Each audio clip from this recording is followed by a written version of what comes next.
Social voice foundation ఆధ్వర్యంలో మద్యం మరియు డ్రగ్స్ పై ఏర్పాటు చేసినటువంటి ఈ కార్యక్రమానికి అందరికీ స్వాగతం పలుకుతూ, ముఖ్యంగా ఈరోజు మద్యం డ్రగ్స్ అనేటువంటిది కళాశాల స్థాయి నుంచి స్కూల్ స్థాయిలోకి కూడా విస్తరించడం అనేటువంటిది చాలా బాధ కల్పిస్తున్నటువంటి అంశం ఇది.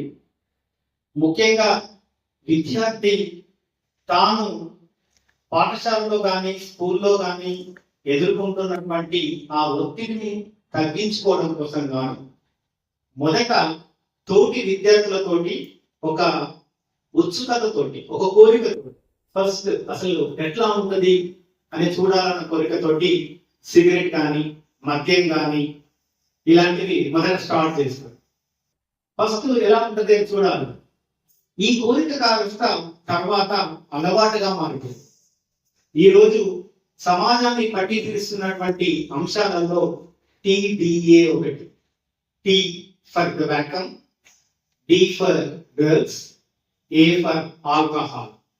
ఈ TDA అవగాహన అనేటువంటిది చాలా కింది స్థాయి నుంచి, దాదాపు 7వ తరగతి 8వ తరగతి స్థాయి నుంచి విశ్వవిద్యాలయ స్థాయి వరకు సమాజంలో అవగాహన కల్పించాల్సినటువంటి అవసరం ఇప్పుడు పెద్ద ప్రాతిపదికన ఏర్పడిందని చెప్పుకోవచ్చు.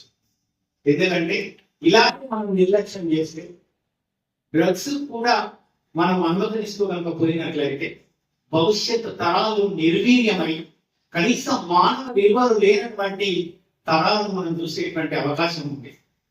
దీనికోసంగా ఈ డ్రగ్స్ అనేటువంటి మార్ఫిన్, హెరోయిన్, కొకైన్, మారుజం అని, అలాగే గాంజా లాంటి ఈ డ్రగ్స్ పట్ల విద్యార్థులకు అవగాహన కలగజేసుకుని, ముఖ్యంగా ఒక విద్యార్థి తన మిత్రుడు ఏదైనా డ్రగ్స్ తీసుకుంటున్నాడు కానీ, లేకపోతే ఆల్కహాల్ తీసుకుంటున్నాడు, టొబాకో తీసుకుంటున్నాడు అనే విషయం తెలిస్తే ఇమ్మీడియట్ గా తన పీర్ గ్రూప్, తన ఫ్రెండ్స్ కానీ, లేకపోతే టీచర్స్ కి, ముఖ్యంగా టీచర్స్ కి, అట్లాగే తల్లిదండ్రులకి, వాళ్ళ ఫ్రెండ్స్ ఖచ్చితంగా తెలియజేయాల్సినటువంటి ఆవశ్యకత ఎంతైనా ఉంది.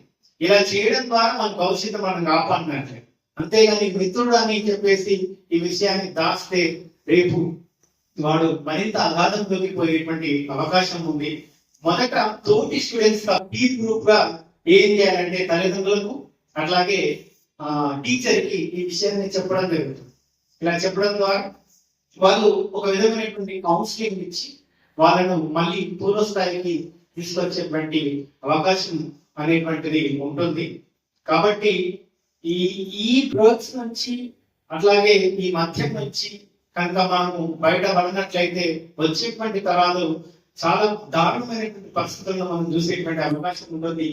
ఈ విషయంలో ముందుగానే సమాజాన్ని మేలుకొల్పడానికి ఇలాంటి సోషల్ వాయిస్ ఫౌండేషన్ లాంటి సంస్థలు ముందుకు రావడం, ఈ ఫౌండేషన్ ద్వారా సమాజంలో చైతన్యాన్ని నెలకొల్పడానికి వాళ్ళు చేస్తున్నటువంటి కార్యక్రమాలను అభినందిస్తూనే ఈ విషయం విస్తృతంగా సోషల్ మీడియా మాధ్యమాల ద్వారా ప్రజలలోకి వెళ్ళి చాలా జాగరూకతగా ఈ అంశాన్ని మనం ఎదుర్కొని వచ్చేటువంటి భవిష్యత్ తరాలు చాలా క్లీన్ గా, ఆరోగ్యంగా ఉన్నటువంటి సమాజాన్ని తయారు చేస్తామని ఆకాంక్షిస్తూ ఈ అవకాశం ఇచ్చినందుకు ధన్యవాదాలు.